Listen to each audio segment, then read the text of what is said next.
Кинеската инвазија на Европа засилена е со нови модели, а електричната Mazda 6e е двојно поскапа во Европа отколку во Кина. За разлика од италијанските спортски марки кои прикажуваат големи добивки, британскиот Астон Мартин е во криза.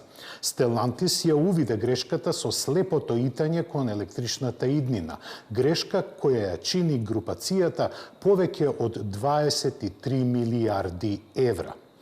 Нема синдикати, права, боледувања, бонуси и кој знае уште какви дополнителни трошоци. Токму поради тоа, автомобилските компании воведуваат хуманоидни роботи во производството, меѓу нив е и BMW. Поради никаков интерес, Lamborghini дигна раце од електриката и се откажа од Lanzador. Да не должиме многу, почнуваме со вестите.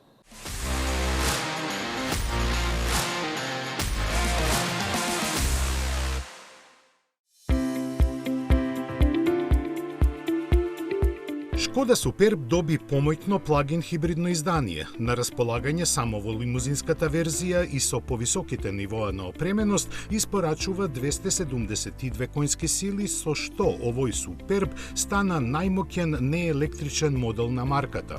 Погонскиот систем, базиран на 1,5 литарскиот TSI агрегат, овозможува забрзување до 100 км на час за 7,1 секунда и влечење приколка тешка до 2000 кг.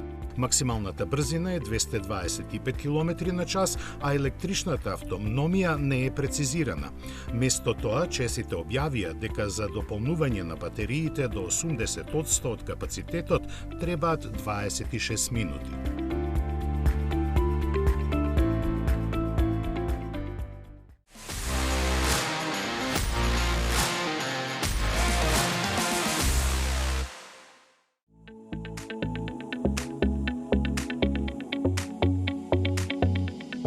Додека другите отпуштаат, BMW вработува, но не луѓе, туку роботи. И многу се фали од нив. А како и да не бараат плата, а работат без одмор. Засега, само како пилот проект, работите се ангажирани во фабриката во Лајпциг, каде помагаат во склопување батерии и други компоненти. Направени се од швајцарската технолошка компанија Hexagon, а идејата на целиот концепт, кој се нарекува физичка вештачка интелигенција, е тие да бидат способни да обавуваат различни задачи во производствениот процес. Се разбира, веќе се јавува страв дека луѓето малку по малку ќе станат вишок, но од BMW велат дека целта им е да се растоварат вистинските вработени од тешките монотони, ергономски проблематични и потенцијално ризични задачи. Сличен проект веќе беше спроведен во американската фабрика, каде еден робот помагаше во производството на моделот X3.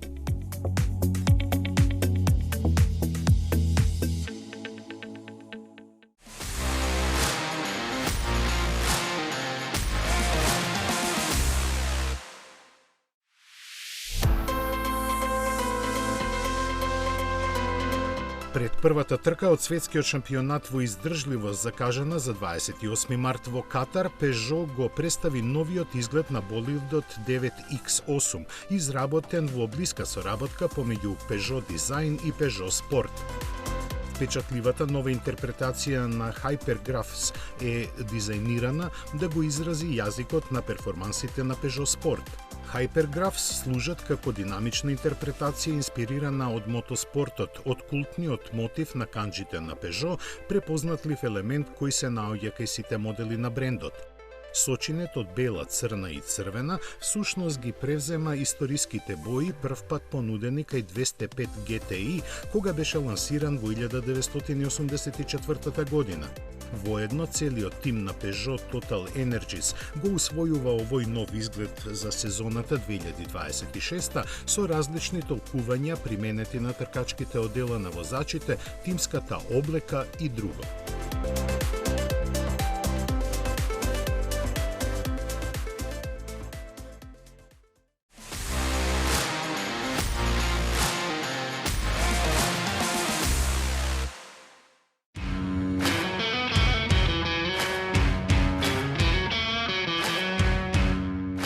Вистинските алфисти ја чекаа оваа одлука како жеден вода.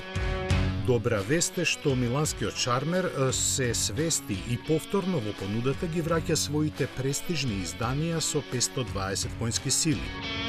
2,9 литарскиот битурбо V6 мотор ги забрзува Giulio Quadrifoglio и Stelvio Quadrifoglio од 0 до 100 km/ч за помалку од 4 секунди. Максималната брзина на седанот е поголема од 300, додека кросоверот Stelvio со погон на сите тркала достигнува над 280 km/ч. Наведените аргументи не се единствени што ќе ја направат фактурата да биде 600 цифрена, се разбира во евра.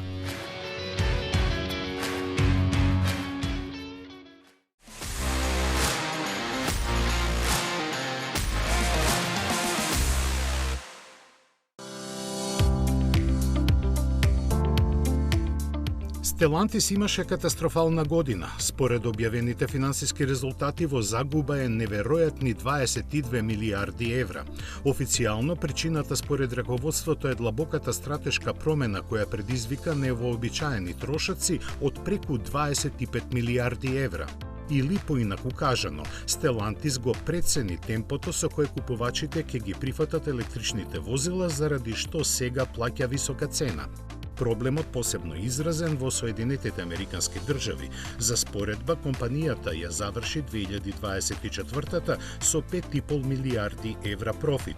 Заради пазарните турбуленции, сега на сцена се враќаат проверените решенија, дизелите, благите хибриди и големите V8 агрегати, а лансирањето на некои планирани електрични модели е одложено на неодредено време. Другите бројки велат дека вкупните приходи на Stellantis се намалија за 2% на 153 милиарди евра, иако испораките се имаат зголемено за 1% на 5,6 милиони возила.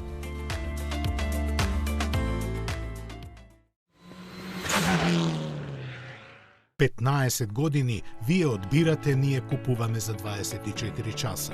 15 години над 10.000 клиенти. 15 години општествено одговорна компанија. 15 години доверба. 15 години лидери на пазарот.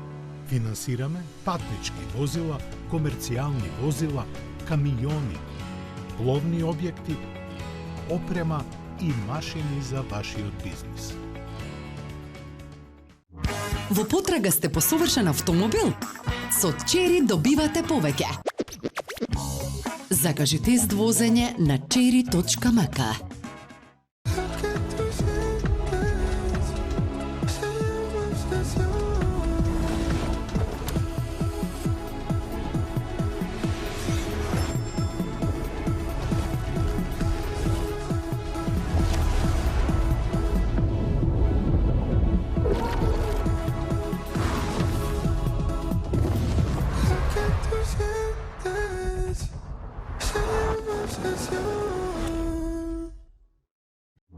Во потрага сте по совршен автомобил? Со Чери добивате повеќе. Закажи тест возење на cherry.mk. Фронтера. Уоу, колку многу простор. Вау, ова беше брзо полнење. Новата Opel Frontera од 21.000 евра. Во потрага сте по совршен автомобил? Со Чери добивате повеќе. Закажи тест возење на cherry.mk. Метрополис, број 1 радиомрежа. 15 години вие одбирате, ние купуваме за 24 часа. 15 години над 10.000 клиенти. 15 години општествено одговорна компанија. 15 години доверба. 15 години лидери на пазарот. Финансираме патнички возила, комерцијални возила, камиони, пловни објекти, опрема и машини за вашиот бизнис.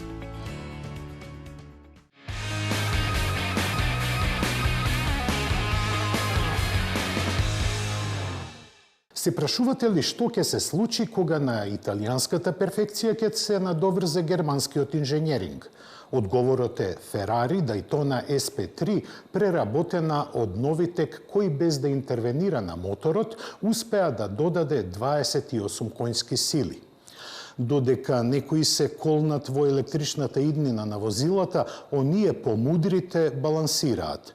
Во тој список се става Ламборгини, кој се откажа од правењето на електричниот Ланзадор. Сепак, бесниот бик ќе продолжи со приклучните хибриди.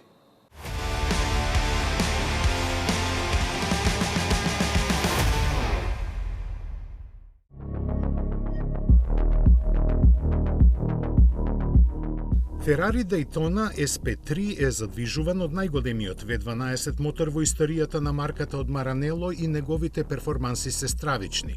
Изгледа на специјалистите од Новитек не им беше доволно, па решија на 6,5 литарскиот мотор да му скројат нов, прецизно калибриран издувен систем.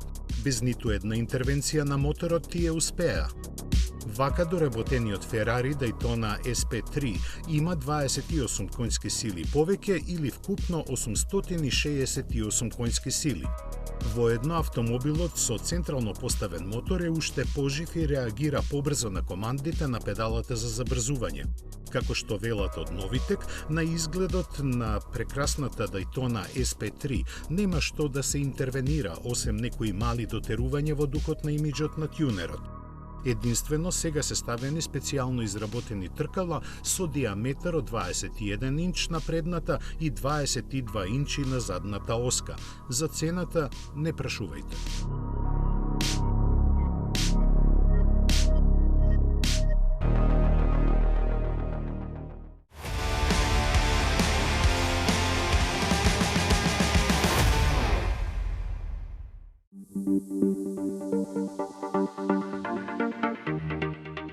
Сега и дефинитивно Ламборгини го откажа електричниот суперавтомобил Ланзадор, представен со големи амбиции пред 2,5 години. Причината е немањето интерес кај купувачите, кој според зборовите на извршниот директор на компанијата Штефан Винкелман е близу до нула. Тој појасни дека во сегашните пазарни услови инсистирањето на развој на електричен модел ќе представува скап хоби и финансиски неодговорен потек кон акционерите и вработените. Затоа и наместо целосно електрични возила, Ламборгини ќе се фокусира на плагин хибридите, а моторите со внатрешно согорување ќе бидат задржани во производството што е можно подолго. Ваквиот пресврт во плановите е резултат на деталните анализи на пазарот и директните повратни информации од купувачите, кои според компанијата просечно годишно поминуваат околу 3200 километри. Повеќе од половината од нив се во 30-тите и 40-тите години и покрај дизајнот ги ценат емоциите во возењето и звукот на моторот кои моменталната електротехнологија не може да ги репродуцира. Покрај Ланзадор, кој требаше да биде лансиран 2028-та, постоја размислување и за електрична верзија на Урус, која сега очигледно нема да се реализира. Инаку лани, Ламборгини испорача рекордни 10.747 возила, од кои 60% беа токму од Урус. Како е неговото влијание на финансиските перформанси на компанијата, покажува и бројката од 3245 возила продадени во 2015-та, непосредно пред неговото пазарно лансирање.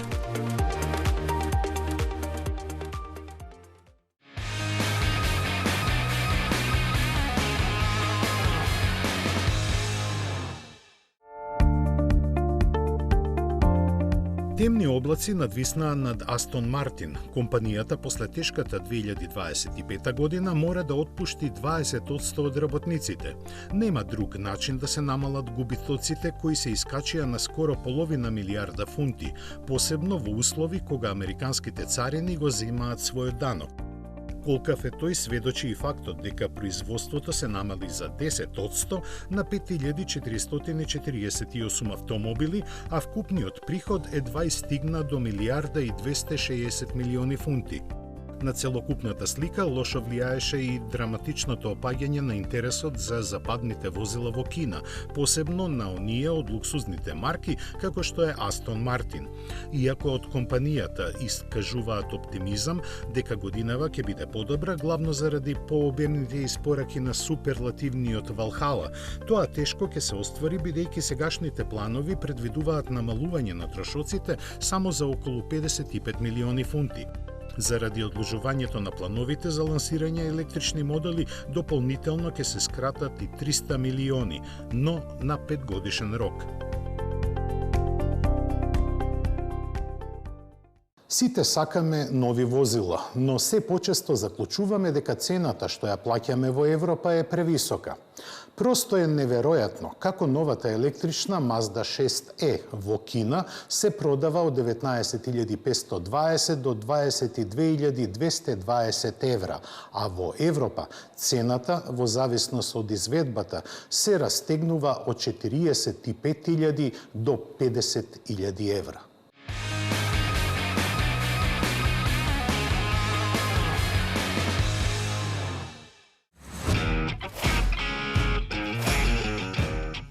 Mazda 6 неодамна е лансирана на европскиот пазар, па дури е пристигната и во Македонија по цена од околу 50.000 евра во изведбата Takumi со долг дострел.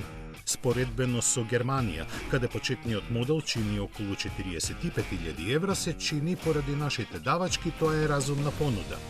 Сепак следи мало изненадување кога ќе ги споредите цените во Кина, каде што се произведува и продава како EZ6 заедно со SUV-то EZ60. Во Народна република Кина, каде што се произведува 6E, основниот модел започнува од 19.520 евра, а во дечкиот модел чини 22.220 евра.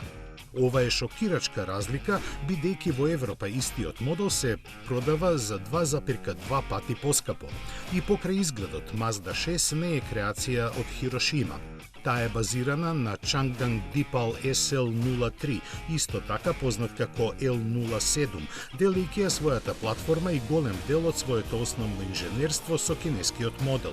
Колку и да се плаќаат увозни давачки во Европа, никому не му е јасно зошто постои толкава дисфрапанца.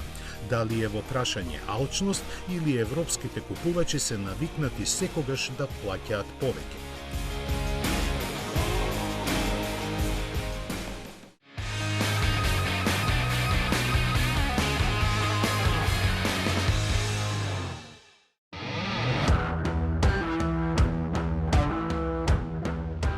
Моделите на AMG не се популарни само за европските купувачи. Марката, која во Индија настапува под своето традиционално име Morris Garages, го представи големиот теренец Majestor. Изведен на техничка основа на кинескиот Maxus Territory, тој представува перјаница во понудата и со својата должина од преку 5 метри и тежина од 2,4 тони доминира во класата. За погон користи 2-литарски твин турбо дизел кој развива 215 конски сили и импресивни 478 ньютон-метри вртежен момент. Спарен со 8-степен автоматски менувач, дава сериозни теренски предиспозиции за што заслуга има и можноста за блокирање на трите диференции. Може да прегаси вода длабока 80 см, а возачот има избор од дури 10 режими на возење прилагодени на различни услови и подлоги. Внатрешноста со 3 реда седишта е осмислена да ги спои луксузот и модерните технологии во согласно со премиум амбициите на моделот. Доминираат два големи екрани. Панорамскиот покрив го нагласува чувството на просторност, а безбедносниот арсенал го предводи пакет со напредни асистенции за возачот. Предните седишта имаат вентилација и масажа, додека врвниот аудио систем, амбиенталното осветлување и тризонската климатизација создаваат атмосфера достојна за цената која се очекува да се движи помеѓу 36 и 42.000 евра. Ке се произведува во Кина, а постојат сериозни назнаки дека ќе биде пласирани на други пазари, меѓу кои скоро сигурно нема да биде Европа.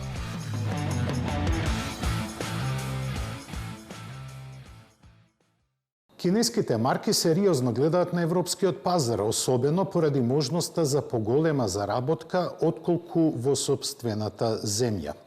Следи триото новитети кои во следните месеци ќе дојдат на пазарот и ќе ја зголемат понудата на електричните и електрифицираните модели.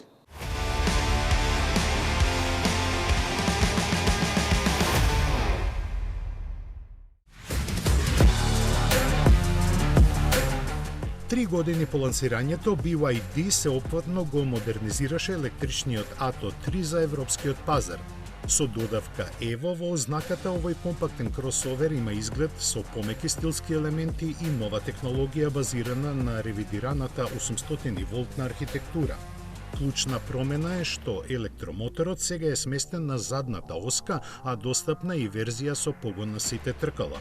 Моќноста е нарасната на 313, односно 449 конски сили, со кои Atto 3 Evo забрзува до 100 км на час за само 3,9 секунди. Максималната брзина е ограничена на 200, а зголемениот капацитет на батериите нуди автономија од 510 км.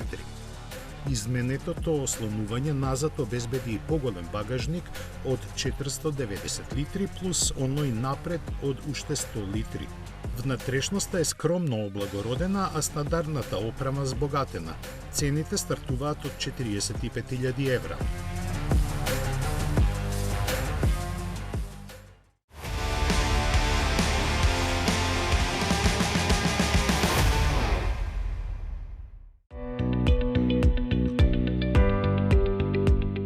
Од BYD во Европа ќе пристигне уште еден новитет, овој пат со логото на луксузната марка Денца, моделот познат во Кина како Fangchengbao 5, кој во многу подсетува на легендарниот Land Rover Defender, ќе има ознаката B5 и ќе ги освојува купувачите со своите премиум карактеристики. Официјалните спецификации за европските пазари се уште не се потврдени, но се очекува да бидат скоро идентичен како кинескиот модел. Тој располага со плагин хибриден погонски склоп со 1,5 литарски турбоагрегат и 2 електромотора, по една за секоја оска. Комбинираните 677 конски сили и напредниот систем за погон на сите тркала му овозможуваат импресивни теренски својства, а батериите, кои воедно се составен дел на структурата, автономија од 125 км според кинеските стандарди. Цените не се објавени, но треба да се очекува да се движат над 70.000 евра. Продажбата ќе стартува летово, најпрво во Велика Британија.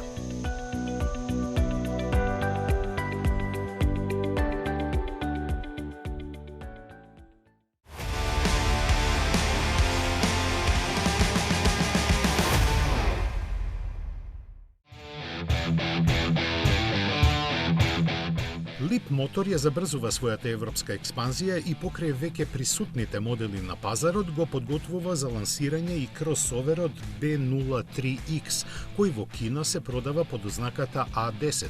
Цели кон рационалните купувачи кои бараат пристапно возило за секојдневни патувања со премиум призвук, какви што во Европа ги има доста. Развиена на потполно новата глобална платформа и со должината од 4,2 метри значително е помал од својот поголем брат B10. Но затоа може да се пофали со исклучително пространа внатрешност и голема практичност. Меѓу другото, таа е обезбедена од напредните технологии кои вклучуваат вештачка интелигенција и системи за помош на возачот кои бежично ќе се ажурираат за време на целиот животен циклус на возилото. Во Кина се нуди со електромотор од 122 конски сили и батерии со висока густина способни да издржат 500 км пат. Цените и точниот термин на пазарното лансирање во Европа ги очекуваме наскоро. Секој што барем малку инфициран со напредните технологии во возилата се надева дека во својот иден автомобил ќе има управувач што наликува на оние од вселенските бродови наместо класичен тркалезен волан. Тоа нема да се случи во Кина. Новите безбедносни правила кои стапуваат на сила идната година ги забрануваат футуристички обликуваните управувачи на возилата. Еве зошто.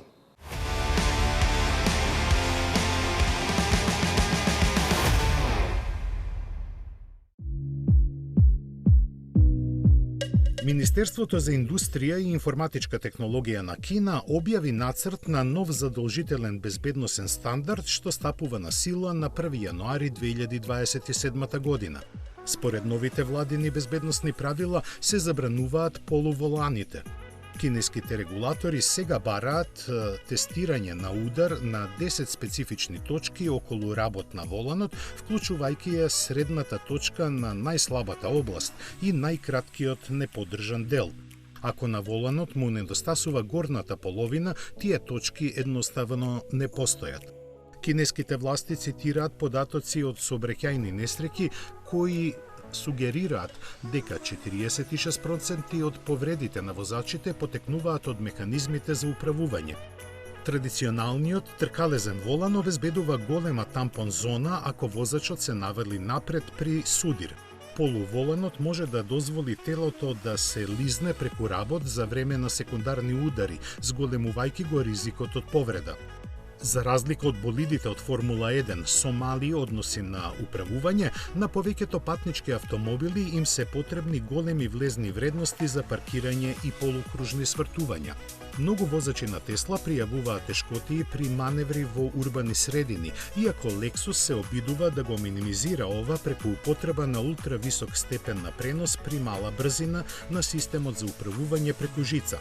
Кога ќе дојде на сила оваа одредба во 2027 година, сите нови модели кои бараат одобрение за продажба мора да се усогласат, односно да имаат тркалезен волан, додека постојните регистрирани автомобили со полуволан ќе имаат приближно 13 месеци да се прилагодат.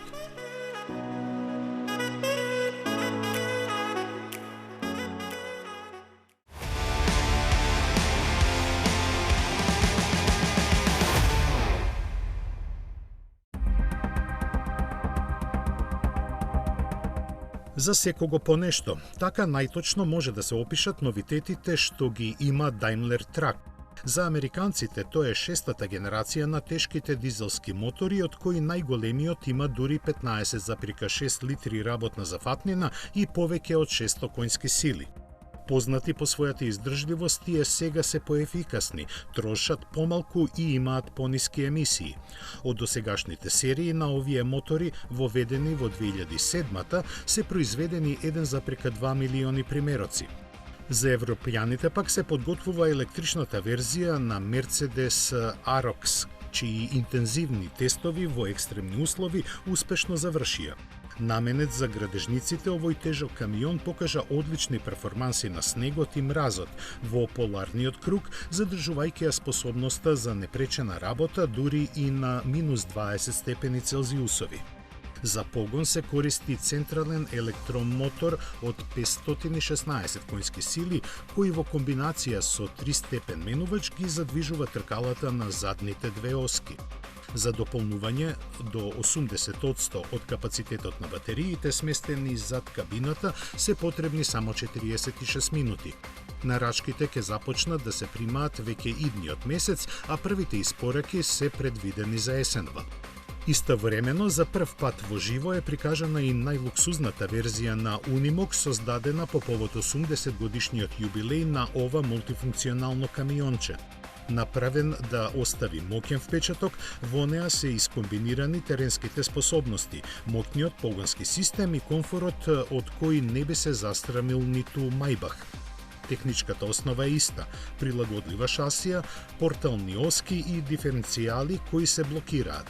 6-цилиндричниот агрегат од 300 коњи и посебно подесениот менувач ветуваат поголема влечна сила и префинето возење. Пакетот е заокружен со детали како што се специјалните 20-инчни тркала, камерите место ретровизори и модерното LED осветлување. 4 патници во двојната кабина ќе ги пречекаат квалитетна кожа, амбиентално осветлување и модерно обкружување. Дека овој Unimog нема да остане само славеничка торта, сведочи и информацијата дека веќе е договорено возилото од страна на еден купувач да биде тестирано во реални услови на користење, за да се соберат податоци за негов евентуален понатамошен развој. Искрено се надевам дека овие 30 на минути ви беа интересни. За следната емисија ви подготвуваме покрај скокотливите теми и нов тест. До гледање.